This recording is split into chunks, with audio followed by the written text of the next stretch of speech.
Selamat datang di The Village Regency, perumahan yang mengerti Anda.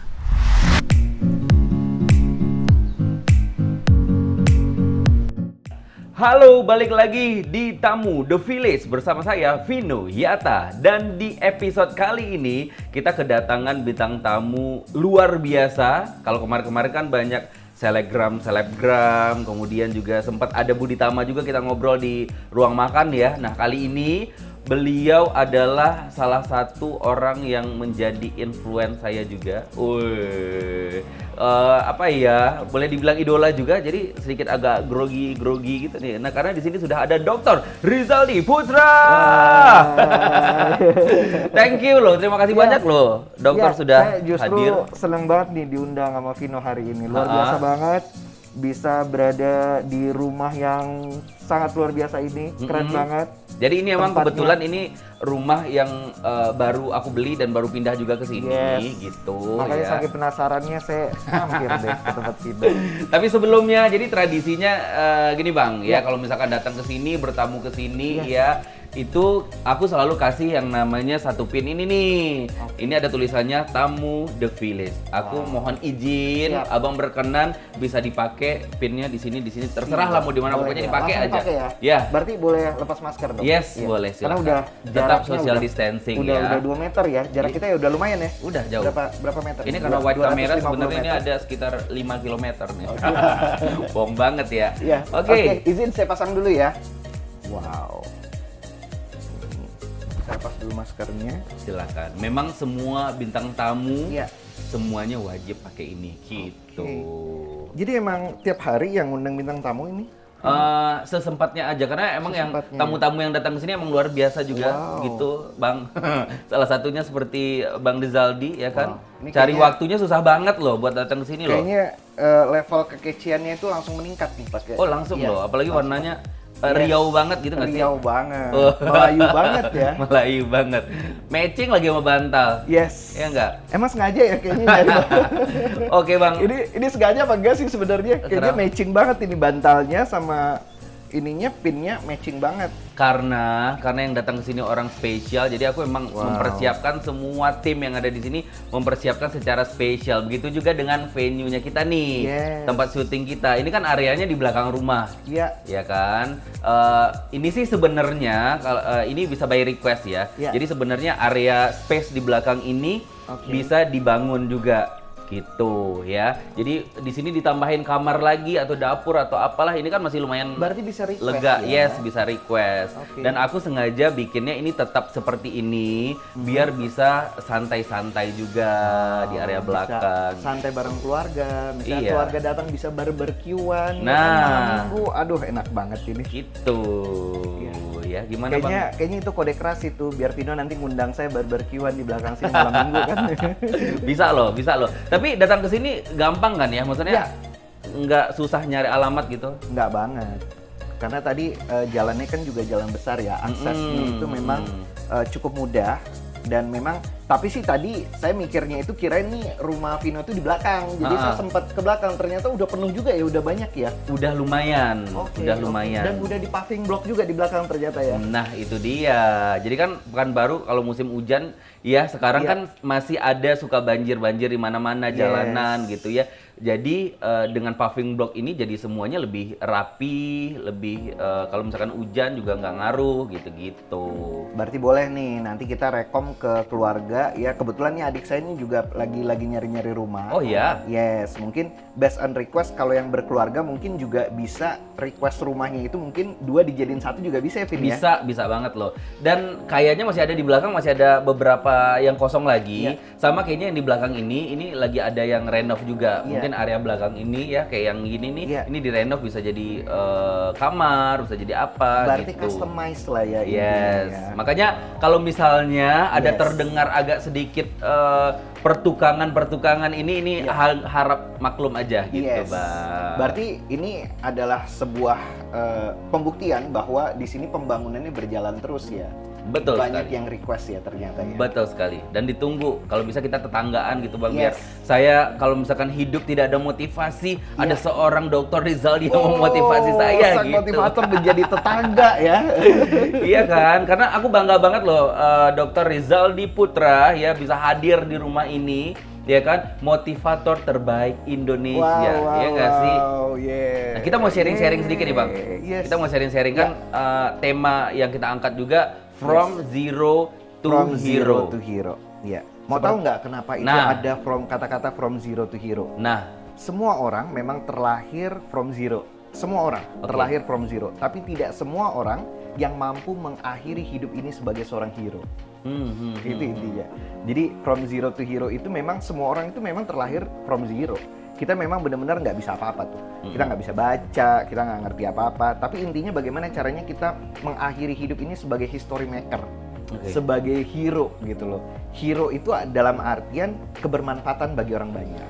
Oke. Terus bagaimana ceritanya From Zero to Hero, kisah seorang Dr. Rizaldi Putra itu kayak gimana sih Bang? Iya, kan banyak orang yang bertanya sama saya gitu. Dan banyak orang yang melihat hasil akhir dari seorang Dr. Rizaldi Putra ya.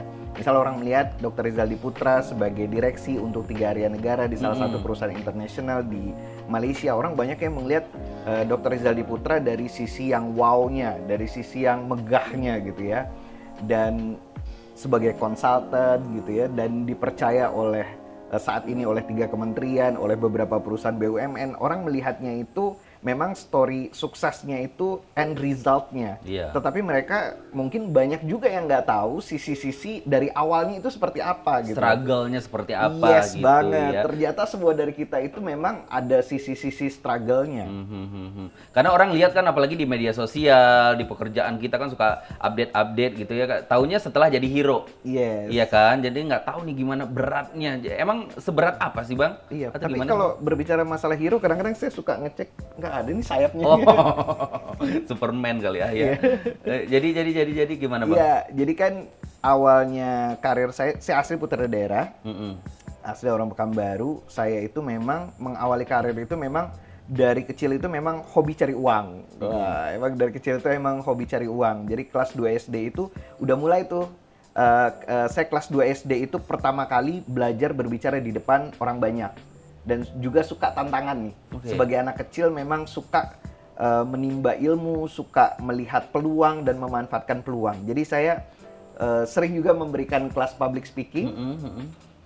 Ketika saya memberikan kelas public speaking kan banyak yang nanya nih, Pak Rizaldi dulu belajar public speaking itu belajarnya dari mana gitu. Nah ternyata kalau dari kasusnya saya itu belajar public speaking itu memang dari kecil. Nah kebetulan waktu itu orang tua memang terlibat di partai politik, ya karena memang orang tua politician. Beliau sebagai kepala daerah pada saat itu, beliau meminta saya untuk menjadi kampanye cilik untuk berorasi gitu ya. Oke. Berorasi di depan 60.000 kader pada saat itu. Nah, sebagai anak kecil umur 8 tahun, saya punya hak dong sebenarnya untuk menolak. Wah ini berat sekali untuk ukuran anak umur 8 tahun. Seharusnya saya bermain dan sebagainya, tetapi saya diberikan tugas yang lumayan berat menurut saya, berbicara di depan 60.000 orang, which is umur 8 tahun. Sebenarnya kadang-kadang kita di kelas saja, kadang-kadang kita suka grogi tuh kalau dipanggil ke depan. Nah tapi saya diberikan tugas seperti itu, saya ambil, I grab the opportunity, dan waktu itu saya mencoba membaca teksnya 1 kali, dan saya balikin ke orang tua. Waktu itu saya ingat banget, almarhum bapak saya tuh nanyain, Ras nggak dibaca lagi? Enggak ya, udah inget, saya bilang. Oh sekali doang nih? Yes. Oke. Jadi saya waktu kecil itu memang terkenal orangnya cepet ngafal. Orangnya cepet banget, maksudnya kayak fast reading gitu. Cepet. Terus habis itu, besoknya itu, saya masih inget banget itu, rame banget, full pack Stadion Hang Tuah itu, yang sekarang Masjid Anur, halamannya itu dulu stadion olahraga. Itu full pack, rame banget. Dan waktu itu saya ingat banget, I grab the opportunity, saya beranikan diri, saya berbicara di depan mereka. Cuman ada satu yang miss, ketika saya melihat mereka itu nggak terlalu aktif dan nggak terlalu excited. Nah di situ saya memicu kreativitas saya untuk bagaimana caranya ngeboost adrenalin mereka untuk mereka lebih semangat. Karena saya nggak suka tuh kalau ngeliat orang hanya diem-diem aja. Waktu itu saya menggunakan beberapa logo. Jadi pelajaran yang bisa kita ambil, pertama itu saya berani dulu, awalnya berani dulu. Nah kedua, kreativitas. Saya mencoba untuk mengolah kata saya menggunakan beberapa logo, simbol, dan waktu itu saya bilang, wah campakkan ini ke Sungai Siau. Wah, orang teriak seperti itu semuanya. Nah, dari situ saya ngerti bagaimana caranya mengendalikan adrenalin manusia. Nah, itu pertama kali saya belajar berbicara di depan umum. Nah, itulah karir saya sekarang sebagai konsultan dan motivator. Nah, setelah itu saya mulai belajar bisnis kelas 4 SD. Nah, itu panjang story-nya tuh ya. Saya sewa menyewa komik ya. Kelas 4 Kelas 4 SD. Sewa menyewa komik, saya udah mulai punya belajar pembukuan, bikin nomor, nama komiknya apa. Karena dulu saya suka baca, jadi saya punya banyak koleksi. Wah, mau diapain nih kalau nggak diduitin? Mendingan disewa-sewain aja. Duitnya kan lumayan. Otak-otak entrepreneurnya itu udah ada dari zaman dulu cari duit, ya. Hobi ya cari duit ya. Tapi balik lagi dengan keberanian yang luar biasa itu Bang ya. Menurut Bang Rizaldi itu termasuk dari bakat juga atau gimana sih? Atau ada yang ngajarin atau gimana sih sebenarnya? Sebenarnya jadi anak muda nggak usah terlalu banyak mikir, apalagi umur kita masih muda ya. Melakukan kesalahan itu adalah hal yang wajar, trial on error dalam kehidupan. Tapi ya jangan terlalu banyak menghabiskan waktu di dalam kesalahan juga gitu ya. Bukan berarti seperti itu. Yang saya lakukan waktu itu, I grab the opportunity, saya beranikan diri, saya timbulkan kreativitas, bagaimana caranya saya mengolah kata untuk membuat mereka menjadi excited gitu loh. Membuat mereka itu melihat saya itu mendengar sesuatu wow, which is ini ada sesuatu hal yang menarik gitu loh. Membuat mereka jadi tertarik. Nah, setelah itu di kehidupan sehari-hari saya menjadi penyewa buku ya, penyewa komik, dan itu berterusan sampai SMA itu saya buka bisnis tanpa modal itu ketika saya di Jakarta. Nah, jadi ini menarik lagi, pas SMA saya pindah ke Jakarta, kelas 2 saya pindah ke Jakarta, SMA di Jakarta, di SMU 26 Tebet Barat Jakarta. Nah, itu saya itu memanfaatkan ketakutan para wali murid gitu. Jadi waktu itu pergaulan rekan-rekan itu udah menurut saya udah menggeser ke kiri ya. Banyak negatifnya daripada positifnya setelah pulang sekolah. Contoh ngerokok, pacaran ya, segala macem lah. Nah, itu membuat saya menjadi khawatir. Jadi saya mengumpulkan para wali murid. Ini kisah pertama kali menjadi entrepreneur ya. Selain kelas 4 SD itu saya buka bisnis yang real, maksudnya yang secara physical real, ada bangunannya, itu pas SMA. Seorang anak SMA mengumpulkan para wali murid. Apa yang dilakukan? Saya menawarkan sebuah konsep karantina bagi para murid. Karena menurut saya, kenapa rekan-rekan saya ini banyak yang menyimpang, ya terutama di pergaulan dan sebagainya, karena mereka punya banyak waktu luang yang tidak dimanfaatkan untuk hal-hal positif. Kalau mereka mampu memanfaatkan waktu luang ini untuk hal-hal positif, maka mereka akan terselamatkan. Nah, itu yang saya pikirkan waktu itu. Tapi saya nggak punya modal.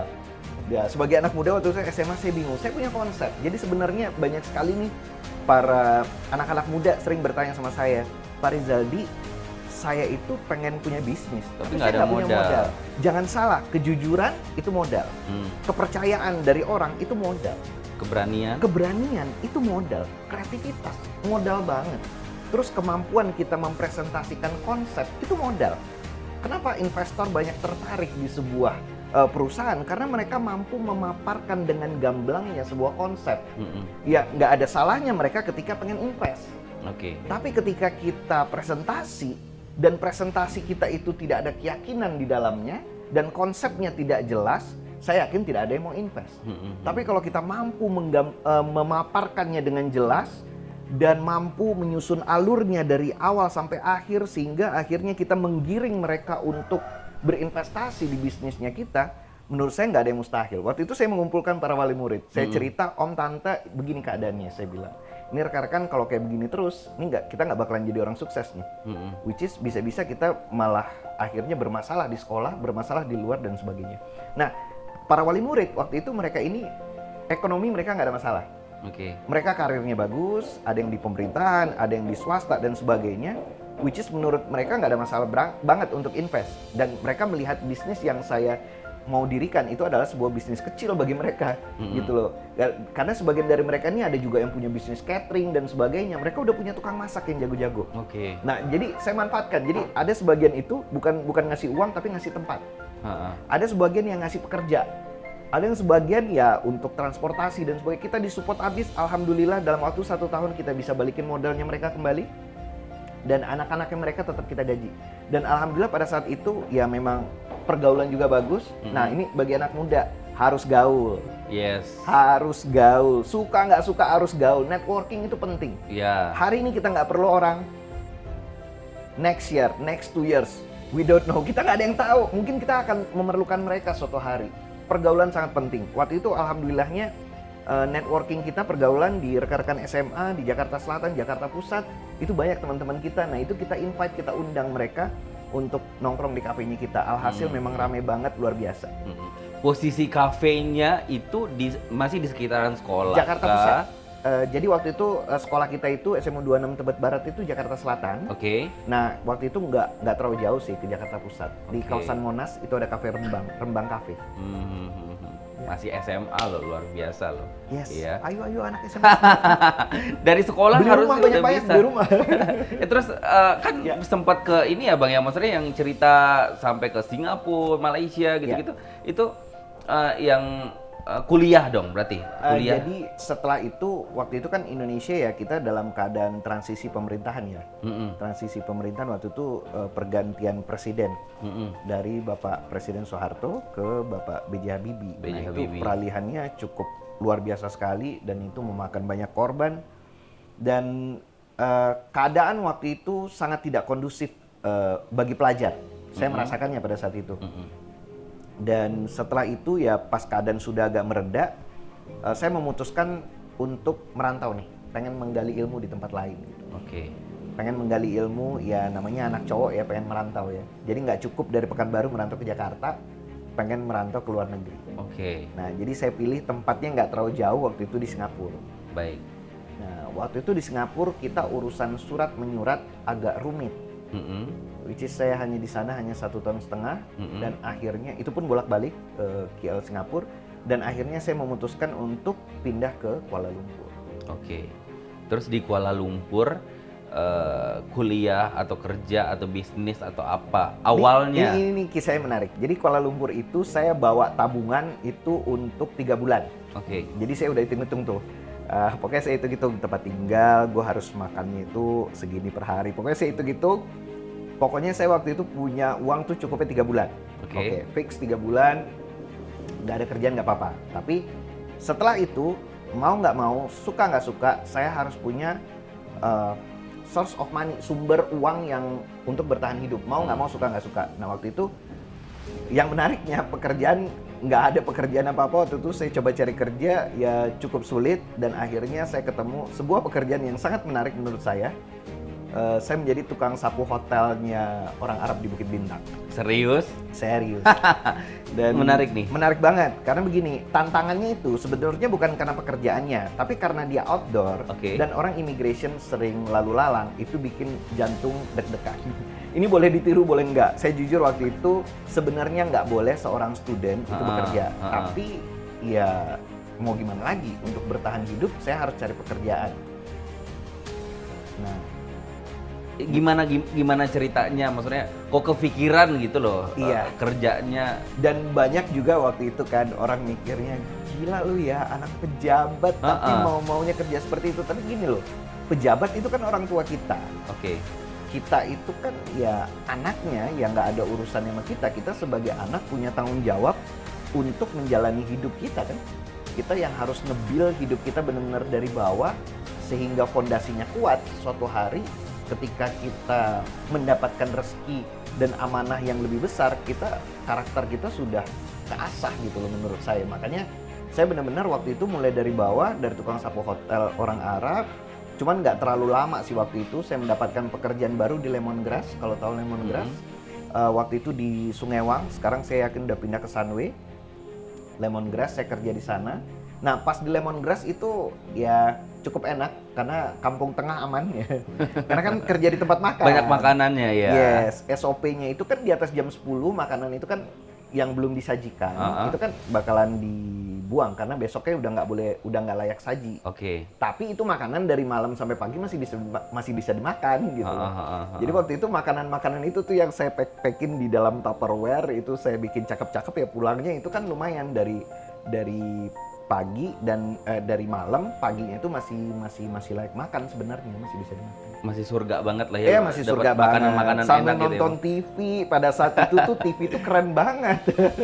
Apa namanya terakhir dari seorang keluarga pejabat begitu ya, Oke. punya beban tersendiri nggak, atau ada tuntutan atau ada rules yang telah diajarkan dari kecilnya, atau gimana sih Bang? Orang tua saya itu selalu mengatakan kepada saya begini, ini pesan almarhumah ibu saya ini nyantel banget di pikiran saya. Res katanya, panggilan kecil saya Reza. Res, jadi orang sukses itu bukan ditentukan dari jabatan, bukan dari uang, tetapi ditentukan dari kebermanfaatan kita bagi orang banyak. Makanya saya sampai sekarang kan profesi saya apa nih? Dosen. Saya terdaftar sekarang sebagai di NIDN saya di Dikti itu sebagai dosen S2 Magister Manajemen. Saya juga sebagai ketua lembaga inkubator bisnis di IBTPI. Dan saya juga aktif di berbagai organisasi ya. Dan saya memang spesialisasi saya memang di SDM dan program inovasi. Jadi pengalaman saya yang saya dapatkan di dunia industri, jadi setelah saya bekerja di Lemongrass, habis itu saya juga bekerja di beberapa perusahaan ya, mungkin nggak apa-apa ya sebutin label. Ya, boleh. Saya bekerja di Saikom Sendria Berhad, terus habis itu saya juga bekerja di Singapura Telekomunikasi. Oke. Ya itu kan memang betul-betul dari karyawan, terus akhirnya menjadi manajer, menjadi trainer, terus alhamdulillah saya juga sebagai bisnis analis di Nokia. Oke. Dan akhirnya saya juga menjadi direksi di Algatech untuk 3 area negara. Alhamdulillah diberikan kepercayaan dan alhamdulillahnya tahun 2010 itu dipercaya sebagai mahasiswa terbaik dari 7.000 mahasiswa. Luar biasa. Alhamdulillah, iya. Which is itu ada story-nya loh, itu mahasiswa terbodoh loh. Gimana ceritanya? Gimana ceritanya? Mahasiswa terbodoh Pusing loh. nih, bingung nih. Gimana? Banyak banget ceritanya. Gimana? Iya. Maksudnya gimana tuh? Ya, mahasiswa terbodoh loh itu. Jadi saya waktu itu tahun 2010 itu di-announce sebagai mahasiswa terbaik. Jadi story-nya begini. S2 di Lim Kok Wing University Creative and Technology itu nggak murah. Oke. Di Alucity itu nggak murah. Waktu itu mereka itu consider kampus termahal. Oke, IPK saya sebenarnya bukan nomor 1, IPK saya nomor 3. Ya, saya cerita dulu dari awal. Nggak apa-apa nih ya? Iya. Masih panjang. Seru ya? nih, seru nih. Masih seru Seru, ya. seru. Seruput dulu nih. Seruput dulu. Jadi kita Boleh, tambah lighting sampai malam juga seru nih kayaknya ya. Boleh, Boleh, seruput silakan, ya. silakan Iya. Bang. Seadanya ya, adanya cuman ini loh. Karena ini Enak masih banget. rumahnya baru, belum banyak stok makanan dan ngerti minumannya. banget, Pak. Kita ngerti banget ya namanya rumah baru ya, kita nggak mau ngerepotin ya. Tapi ini suasananya asli fresh banget, keren banget loh. Saya duduk di sini ya ampun. Nanti nih saya kayaknya mau rekom deh sama adik nih kayaknya buat beli rumah di sini. Seru Apalagi kan dia? tetangganya kayak Pino loh, orangnya asik banget, welcome banget. Seru kan Oke, dia? kita sambung Ya. ceritain tadi ya. Jadi sebenarnya menjadi mahasiswa terbaik itu kan end result, Oke. hasil akhir. Jadi pertama kali saya tahun 2008 itu ngebayarnya itu mahal banget karena saya berasa banget kerja untuk dapetin duit itu nggak murah. Ketika membayar itu ekspektasi saya kelasnya nggak terlalu sesulit itu. Ekspektasi saya. Jadi hari pertama saya waktu itu datang, saya duduknya di belakang, pojok sebelah kiri. Saya masih ingat banget. Nama dosennya saya masih ingat, Dr. Omid Nasrullah, orang Iran. Dia masuk ke kelas hari pertama. Ekspektasi kita, dosen, hari pertama itu paling cerita tentang kontrak perkuliahan, kenalan dulu, santai-santai dulu, ketawa ketiwi dulu, besoknya kita baru belajar, kan begitu kan? Nah, Dr. Omid Nasrullah ini adalah dosen yang paling killer di kampus itu waktu itu. Oh my god, saya nggak tahu waktu itu dia ini adalah dosen killer. Pas hari pertama itu, kita belajar tentang quantitative methodology. Jadi dia baru masuk, dia taruh tasnya, terus dia taruh segepok kertas gitu, yang ada, saya nggak tahu lah apa itu. Terus dia bilang, oke kelas, good morning class, my name is Dr. Omid Nasrullah, today we going to learn about quantitative methodology. Selamat pagi kelas, hari ini kita akan berbicara tentang quantitative methodology. Oke, terus dia tulis tuh formula, dia tulis formula, bla bla bla bla bla, saya nggak ngerti itu apa. Terus dia bilang, oke, this is the formula. Dia langsung ambil segepok kertas itu, dia bagi-bagiin sama semuanya. This is the case study, solve it, katanya, selesaikan. Oke. Oh my god, saya kaget ya setengah mati dong. Kayaknya saya berada di tempat yang salah ini, saya bilang kan. Kok saya bisa berada di sini ya, saya bilang gitu kan. Terus yang bikin saya lebih kaget lagi, itu yang ternyata yang kaget cuma saya sendiri. Oh, berarti mereka udah terbiasa dengan... Mereka sudah terbiasa, ternyata mereka ini ada yang punya pengalaman kerja di salah satu perusahaan perbankan di Eropa, karena mereka ini semuanya udah pada punya pengalaman kerja. Oke. Jadi waktu itu kita itu memang di request untuk mengambil S2 itu punya pengalaman kerja minimal 5 tahun. Tapi saya nggak sangka mereka se-expert itu di bagian kuantitatif analisis. Nah, waktu itu rata-rata mereka nulis. Nah, saya ya karena takut dibilang bego, asal dosen yang lihat saya pura-pura nulis gitu ya. Pernah ngalamin nggak sih kayak gitu? Jadi saya waktu itu pura-pura nulis dan sebagainya gitu. Oke, dan yang lebih mengejutkan lagi, 3-4 orang itu maju dan menyelesaikan studi kasus itu. Makin shock dong. Terus pas coffee break saya keluar, ada smoking area, saya nggak ngerokok. Pada saat itu Dr. Omid Nasrullah ini ngerokok. Dia bakar rokoknya, terus dia bilang ya dengan santainya, ya bahasa Indonesia dia bilang, Rizaldi gimana kabarnya? Saya waktu itu, I'm not feeling well. Saya bilang saya merasa nggak layak berada di sini, saya bilang gitu. Mungkin dia agak kesal dengan omongan saya, dia agak cepet-cepet ini rokoknya, habis itu dia sentil seperti ini, ting, dia sentil seperti ini, dia langsung tepok saya. Tepok gitu bahasa Indonesia, jadi orang jangan terlalu gampang nyerah katanya. Saya ketepok gitu, saya kaget. Usil banget nih dosen, saya bilang. Terus dia putar bawah, kalau ada yang main ke KL kampus di sebelah Istana Hotel tuh tangganya turun ke bawah gini. Tek, tek, tek, saya ngeliatin terus sampai dia hilang. Itu saya shock waktu itu. Wah, ini dosen yang ngomong kayak begini lagi di dalam kelas kayak begini ya. Kalau boleh jujur waktu itu saya mikirnya, wah ini terusin nggak. Nah, akhirnya saya memutuskan untuk kerja half day.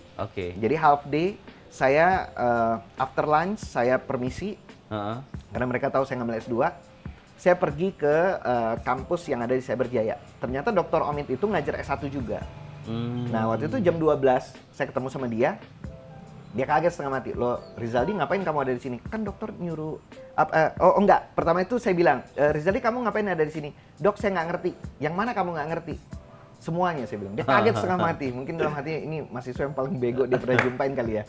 Waktu itu dia bilang, oke, kalau gitu tunggu saya ya, jam 2 nanti saya keluar. Oke, saya bilang, ya mungkin dia mau pergi ke pantry atau apa makan siang. Saya duduk, jam 2 dia keluar. Loh, kamu masih nungguin saya di sini? Ya kan tadi dokter nyuruh saya tunggu di sini. Oh ya udah, kalau gitu jam 4 ya katanya. Oke, saya bilang, saya duduk lagi nungguin. Jam 4 dia nggak keluar. Jam 5 orang sudah mulai pulang. Ya udah habis kan office hours, orang pada pulang. Jam 6 itu dia baru keluar. Nah pas dia keluar dia kaget setengah mati. Jadi ini pesan untuk para anak muda, kalau ingin mendapatkan sesuatu kita harus insist, harus berusaha, harus kejar bola. Kita harus kejar bola. Karena kenapa? Kalau kita nggak kejar bola, coba mana pernah kita lihat pemain bola itu nunggu bola. Dia pasti kejar bola. Begitu juga ingin mendapatkan masa depan yang lebih baik, ingin mendapatkan ilmu pengetahuan, rendahkan hati kita, kita yang harus nyari, kita yang harus mencari. Suka nggak suka kita harus rendahin hati kita. Oke, kita kembali ke story. Nah setelah jam 6 itu akhirnya dia bilang, oke Rizaldi katanya. Waktu itu ya dia agak sedikit kaget dan matanya sedikit berkaca-kaca, mungkin kelilipan, saya nggak mau baper juga. Terus dia bilang saya bawa laptop, dia bawa laptop juga. Kita waktu itu mencari kelas dan kita berdua menyelesaikan berbagai studi kasus kuantitatif. Dan mau tahu nggak, mahasiswa terbodoh tadi mencari setiap dosennya yang dia tidak mengerti mata kuliahnya. Plus dia juga buka usaha kuliner, sibuknya minta ampun. Terus kerja juga office hours, tidur waktu itu bisa dikatakan 2-3 jam itu udah hebat sehari. Karena saya memang benar-benar memberikan extra effort lah ke dalam kehidupan karena saya pengen banyak manfaat kepada orang banyak, mau tidak mau kita harus sukses. Nah, waktu itu mahasiswa terbodoh tadi mencari setiap dosennya dan dia terus struggle dan berusaha. 18 bulan kemudian dia di-announce sebagai mahasiswa terbaik dari 7.000 mahasiswa. Luar biasa loh. Merinding loh ini. Tapi itulah perjuangan ya. Itu perjuangan. Jadi maksudnya itu menandakan bahwa tidak ada yang salah dengan kebodohan. Saya bodoh, saya akuin waktu itu saya bodoh dan memang saya tidak tahu, tapi saya rendahkan hati saya untuk mengakuinya.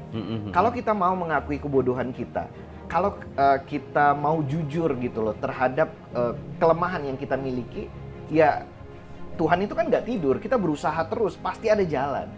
Pasti ada jalan, kita cari, kita berusaha, pasti ada jalan. Aku mau mengaitkan sedikit nih. Ini banyak banget nih pengalaman-pengalaman dari teman-teman, apalagi orang-orang yang seumuran Vino gitu ya, Bang ya. banyak yang awalnya kan ketika kita tuntutan orang tua begitu kita tamat kuliah, Yes. kita kantoran Yes, gitu. banget. Ujung-ujungnya 5 tahun, 10 tahun kerja kantoran, banyak banget yang pengen keluar, pengen punya usaha sendiri. Banget. Tapi banyak banget yang nggak berani. Yes. Pada akhirnya mereka sih bilangnya kalau dibilang nyaman sih nggak nyaman, tapi mau ngapain lagi? Dan harus dijalanin sampai pensiun kali ya Yes, gitu. yes, yes. Gimana sih sebenarnya caranya atau Abang lah sebagai seorang motivator gitu ya, mereka supaya bisa gitu loh. Karena aku percaya pekerjaan yang paling enak adalah pekerjaan yang dilakukan dengan hati. Yes. Pekerjaan yang sesuai dengan passion kita Banget. gitu. Menurut Abang gimana caranya itu? Simple, just do it. Lakukan aja. Lakukan aja. Jadi sebenarnya itu segala sesuatu itu dilakukan. Bisnis yang paling bagus itu bisnis yang dibuka, bukan yang direncanakan terus. Kan kebanyakan orang hanya mikir mau buka ini, mau buka itu, tapi pertanyaannya actionnya mana? At least do something gitu loh. Walaupun kecil, do something, just do it. Even modal pun belum Nggak ada. apa-apa. Cari peluang. Misalnya modalnya mungkin kita belum punya modal uang nih, atau kita punya modal uang. Tapi kalau nggak punya modal uang tanpa konsep, percuma. Yes. Kita nggak punya uang, tapi kita punya konsep, kita bisa tawarkan ke beberapa investor. Nah, ketika mereka tertarik, di situ kesempatan kita untuk mengelola. Dan saya perhatikan banyak sekali orang yang membuka bisnisnya, dan bisnis itu menjadi besar, karena banyak orang yang berinvestasi di sana, banyak yang menaruh sahamnya di sana. Banyak perusahaan-perusahaan hebat, ya perusahaan-perusahaan internasional, nasional, semuanya kan mereka terdaftar di bursa saham kan orang. Kenapa? Karena orang percaya. Sama dengan bisnis kecil kita, mungkin kita nggak bisa naruhnya ke bursa saham, tapi kita bisa nawarin nih kepada para investor, mereka tertarik nggak untuk bekerja sama. Makanya modal kepercayaan, branding, image personal branding kita itu perlu kita bangun. Ketika orang sudah percaya dan kita punya konsep, tidak ada masalah. Karena sudah saya buktikan ketika saya SMA itu memang murni, bukan modal dari saya. Nah, ketika saya kuliah itu memang karena saya sudah bekerja ya, saya udah punya sedikit basic tabungan. Nah, memang saya mulainya itu dari kecil, dari satu cabang. Lama-lama saya kelola yang kecil itu akhirnya menjadi buka cabang lagi. Nah, itu keuletan kita lagi, bagaimana cara kita memultiplikasi keuntungan. Makanya ketika kita punya bisnis, punya uang, jangan naikin gaya hidup, tapi ya buka cabang lagi, ternak uangnya diperbanyak lagi gitu loh. Jangan gaya hidup is okay, tapi ya harus balance gitu dengan apa yang kita dapatkan, apa yang kita hasilkan dengan yang kita keluarkan. Kalau boleh lebih banyak apa yang kita hasilkan nih daripada yang kita keluarkan. Nah, dan termasuk properti itu merupakan sebuah bisnis yang menjanjikan ke depannya. Betul. Yes, anak muda itu harus punya banyak aset gitu. Betul.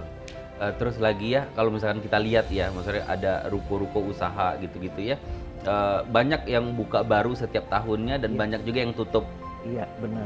Menurut Abang kenapa sih gitu? Jadi kadang-kadang kan kalau misalkan kita yang baru-baru anak muda nih, yang ini aja baru buka udah tutup, yang ini pada tutup lagi. Aduh, gimana ceritanya nih, bisa nggak ya gini gitu. Sebenarnya komitmen.